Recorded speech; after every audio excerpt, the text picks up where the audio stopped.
বৃহস্পতিবার দিনে অথবা রাতে একটি মাত্র তাসবিহ পাঠ করিলে আল্লাহ বলেন, বান্দা আমি তোমার হয়ে গেলাম, আজ তুমি যা চাইবা আমি সব কিছুই তোমাকে দান করবো। সুবহানাল্লাহ বিহামদিহি। প্রিয় ভাই বোন, আপনার যত ধরনের মনের আশা আকাঙ্ক্ষা রয়েছে, চাও পাওয়া রয়েছে, আল্লাহ রাব্বুল আলামিনের কাছে বলবেন। আপনি অভাবগ্রস্ত, ঋণগ্রস্ত, হতাশাগ্রস্ত, দুশ্চিন্তাগ্রস্ত, বিপদে আপনি পড়ে আছেন, কোনোভাবেই সেই বিপদ থেকে উদ্ধার হতে পারছেন না। কঠিন রোগে আপনি আক্রান্ত হয়ে পড়েছেন, যত ঔষধ সেবন করছেন কাজ হচ্ছে না, ঔষধ ঘুরিয়ে ফিরিয়ে খাচ্ছেন, কোনোভাবেই কাজ হচ্ছে না। তারপর মিথ্যা মামলা মোকদ্দমা আপনি ফেসে আছেন, আপনার ভালোবাসার মানুষ চলে গিয়েছে, তারপরে স্বামী স্ত্রীদের মধ্যে মনোমালিন্য, ঝগড়াঝাটি, সংসারে কোনো শান্তি নেই, সন্তান অবদ্ধ হয়ে গিয়েছে, লেখাপড়া করতে চায় না। প্রিয় ভাই বোন, এভাবে যদি সমস্যার মধ্যে যদি আপনি ডুবে থাকেন, তাহলে বৃহস্পতিবার দিনে অথবা রাতে তাসবিহটি আপনি পাঠ করুন। আল্লাহ রাব্বুল আলামিন আপনার সকল সমস্যার সাথে সাথে পূরণ করে দেবেন, সব সমস্যার সমাধান করে দেবেন ইনশাআল্লাহ। প্রিয় ভাই বোনেরা, বৃহস্পতিবারের অনেক গুরুত্ব এবং ফজিলত। বছরে 5টি রাত অনেক ফজিলতপূর্ণ। বৃহস্পতিবার, শবে বরাত, শবে কদর, 2 রাত্রি, এই 5টি রাত আল্লাহ রাব্বুল আলামিনের কাছে অত্যন্ত প্রিয়। তাই বৃহস্পতিবার দিনে অথবা রাতে যে কোনো সময় আপনি তাসবিহটি আদায় করে নিন। বৃহস্পতিবার আল্লাহর হাবিব সাল্লাল্লাহু আলাইহি ওয়াসাল্লাম অন্য দিনের তুলনায় বেশি ইবাদত করতেন, রোজা রাখতেন, নফল নামাজ আদায় করতেন, কোরআন তেলাওয়াত করতেন, জিকির করতেন, তাসবিহ তাহলিল পাঠ করতেন অন্য দিনের তুলনায় বেশি। কেন? আল্লাহর হাবিব সাল্লাল্লাহু আলাইহি ওয়াসাল্লাম বলেন, এই দিনে আল্লাহ রাব্বুল আলামিনের কাছে আমলনামা পেশ করা হয়। আর আমার আমলনামা যদি রোজা অবস্থায় যায়, কোরআন তেলাওয়াত করা অবস্থায় যায়, তারপরে নামাজরত অবস্থায় যায়, জিকির করা অবস্থায় যায়, তাহলে কতই না উত্তম। সুবহানাল্লাহ। দেখুন, নবীজি সাল্লাল্লাহু আলাইহি ওয়াসাল্লাম যদি সেই চিন্তা করে, আমাদের কি চিন্তা করা উচিত? এজন্য বৃহস্পতিবার যখনই চলে আসবে, আমরা বেশি বেশি ইবাদত করবো অন্য দিনের তুলনায়। অন্য দিনও করবো, তবে বৃহস্পতিবার আরো বেশি করবো ইনশাআল্লাহ। প্রিয় ভাই বোনেরা, সেই তাসবিহটি তো প্রিয় ভাই বোনেরা এভাবে আল্লাহ রাব্বুল আলামিনের নামে, প্রিয় ভাই বোনেরা এভাবে আল্লাহ রাব্বুল আলামিনের নামের আপনি তাসবিহ পাঠ করবেন। আল্লাহ রাব্বুল আলামিনকে ডাকবেন, সাথে সাথে উত্তর দিবেন। আল্লাহ রাব্বুল আলামিন বলেন, বান্দা আমাকে তোমরা ডাকো, ডাকার সাথে সাথে আমি উত্তর দিই, সাড়া দিই, যা চাও তাই আমি তোমাদেরকে দান করি। উদউনি আস্তাজিব লাকুম, বান্দা তোমার চাইতে দেরি, আমি দিতে দেরি করি না, ডাকতে দেরি করো, সেই উত্তর দিতে আমি দেরি করি না। তো এই জন্য আল্লাহ রাব্বুল আলামিনের কাছে চাইবেন, সব কিছুর খাজানা আল্লাহ রাব্বুল আলামিনের কাছে। আসমান এবং জমিনের মধ্যে যত ধরনের ধন ভাণ্ডার রয়েছে, সব কিছুর ধন ভাণ্ডার আল্লাহ রাব্বুল আলামিনের কাছে, অন্য কারো কাছে নেই। তাই চাইতে হলে আল্লাহ রাব্বুল আলামিনের কাছেই চাইতে হবে। প্রিয় ভাই বোনেরা, তাহলে এই তাসবিহটি কেমন করে পাঠ করবেন আমি বলে দিচ্ছি, কোন সময় কখন পাঠ করবেন বলে দিচ্ছি, পাঠ করে শেষে কি করবেন আমি বলে দিচ্ছি। তো প্রিয় ভাই বোনেরা, আপনাদের সকলের কাছে একটি অনুরোধ থাকবে, যখন ভিডিওটি দেখবেন না টেনে দেখবেন, তাহলে আপনি সঠিক নিয়মে আমলটি করতে পারবেন। আর যদি টেনে টেনে দেখেন, তাহলে দেখা যায় অনেক জায়গায় বাদ পড়ে যাবে, সঠিক নিয়মে আপনি আমলটি করতে পারবেন না। প্রিয় ভাই বোনেরা, এই আমলটি করার শুরুতে আপনাকে উত্তম রূপে পবিত্রতা অর্জন করতে হবে। পবিত্রতা অর্জন করে পবিত্র স্থানে আপনি বসবেন, কিবলামুখে বসবেন, উত্তম পোশাক পরিধান করে। আপনি দাঁড়িয়ে, শুয়ে, বসে যে কোনো অবস্থায় পাঠ করতে পারেন, তবে আদৌ ভালো উত্তম রূপে পবিত্রতা অর্জন করে, উত্তম পোশাক পরিধান করে, কিবলামুখে বসে তারপরে আপনি আমলটি করুন। সর্বপ্রথম কি পাঠ করবেন? আপনার জীবনের গুনার কথা স্মরণ করে ক্ষমা প্রার্থনা করবেন, হে আল্লাহ আমার জীবনের সমস্ত গুনাহ খাতাগুলো আপনি মাফ করে দেন।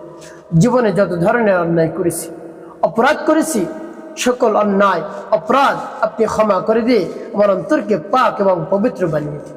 এভাবে আল্লাহ রাব্বুল আলামিনের কাছে বলবেন। তারপর 3 বার দুরূদ শরীফ সাল্লাল্লাহু আলাইহি ওয়াসাল্লাম, সাল্লাল্লাহু আলাইহি ওয়াসাল্লাম, সাল্লাল্লাহু আলাইহি ওয়াসাল্লাম। যখন এভাবে ইস্তেগফার দুরূদ শরীফ পাঠ করা হয়ে যাবে, তারপর আপনি কি পাঠ করবেন? তারপরে আপনি একটি জিকির করবেন, যে জিকিরটি একবার পাঠ করলে আল্লাহ রাব্বুল আলামিন এত সাবধান করেন, আপনি শুনলে অবাক হয়ে যাবেন। আসমান এবং জমিনের মধ্যে যত ধরনের ফাঁকা জায়গা রয়েছে, সব ফাঁকা জায়গা আল্লাহ রাব্বুল আলামিন নেকি দিয়ে ভরপুর করে দেন। সুবহানাল্লাহ। শুধু একবার যদি সেই জিকিরটা পাঠ করতে পারেন, আর যদি 100 বার পাঠ করেন, তাহলে কি দেবেন আল্লাহ রাব্বুল আলামিন? তো প্রিয় ভাই বোনেরা, সেই জিকিরটা আমি বলে দিব, তারপরে সেই তাসবিহটির কথা বলে দিব। প্রিয় ভাই বোনেরা, সেই জিকিরটি হলো আমাদের সকলের সুপরিচিত জিকির, সেটা হলো কালিমার জিকির। যেমন লা ইলাহা ইল্লাল্লাহ, লা ইলাহা ইল্লাল্লাহ, লা ইলাহা ইল্লাল্লাহ, লা ইলাহা ইল্লাল্লাহ, লা ইলাহা ইল্লাল্লাহ। এভাবে লা ইলাহা ইল্লাল্লাহ 99 বার পাঠ করবে। একেবারে শেষে 100 বারের সময় আপনি পুরো কালিমা পাঠ করবেন, লা ইলাহা ইল্লাল্লাহু মুহাম্মাদুর রাসূলুল্লাহ সাল্লাল্লাহু আলাইহি ওয়াসাল্লাম। এভাবে জিকিরটি 100 বার আপনি পাঠ করবেন। তারপরে আপনি সেই তাসবিহটি পাঠ করবেন। প্রিয় ভাই বোনেরা, সেই তাসবিহটি কতবার পাঠ করবেন বলে দিচ্ছি, এবং সেই তাসবিহটি পাঠ করার পূর্বে আপনি আল্লাহ রাব্বুল আলামিনের কাছে বলবেন, হে আল্লাহ, আমি তো অনেক পেরেশানির মধ্যে পড়ে গিয়েছি, হতাশা, দুশ্চিন্তা, পেরেশানির মধ্যে পড়ে গিয়েছি। আপনি সকল সমস্যা থেকে আমাকে উদ্ধার করুন, আমার সকল সমস্যার সমাধান করে দিন। পাবে আল্লাহ রাব্বুল আলামিনের কাছে বলবেন। তারপরে সেই তাসবিহটি আপনি পাঠ করবেন।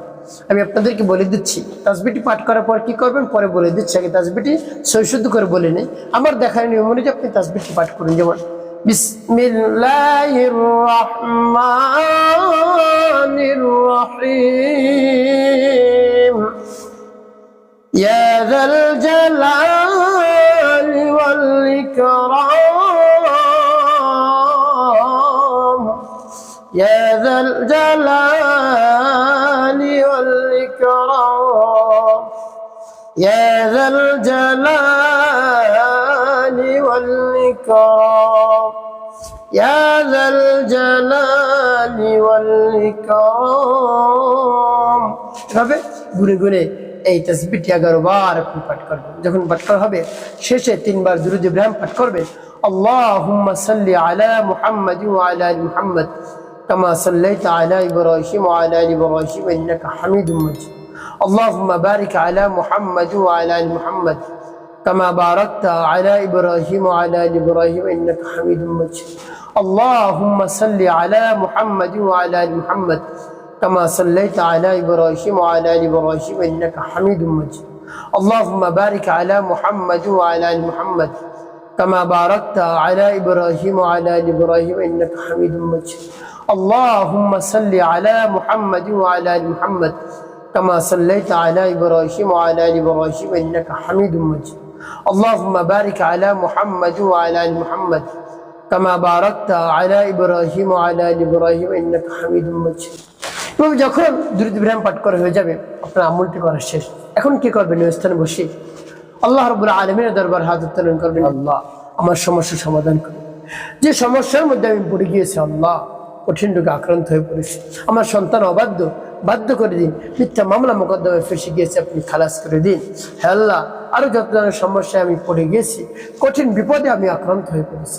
আল্লাহ, বিপদ কোনোভাবেই কাটছে না, আমার সংসারে অশান্তি আর অশান্তি, অভাব অনটন লেগেই রয়েছে।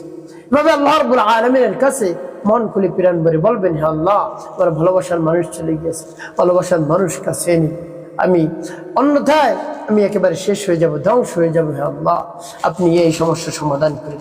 এবং যদি পরিপূর্ণ বিশ্বাস এবং আস্থা নিয়ে একেবারে মনে দরদ নিয়ে বলতে পারেন, অবশ্যই আপনি উপকৃত হতে পারবেন। একটি কথা মনে রাখতে হবে, 5 ওয়াক্ত নামাজ আপনাকে আদায় করতে হবে, মানুষের খিদমতে কল্যাণ কাজ করবেন, অবশ্যই আপনার জীবন হবে সুখময় এবং শান্তিপূর্ণ ইনশাআল্লাহ।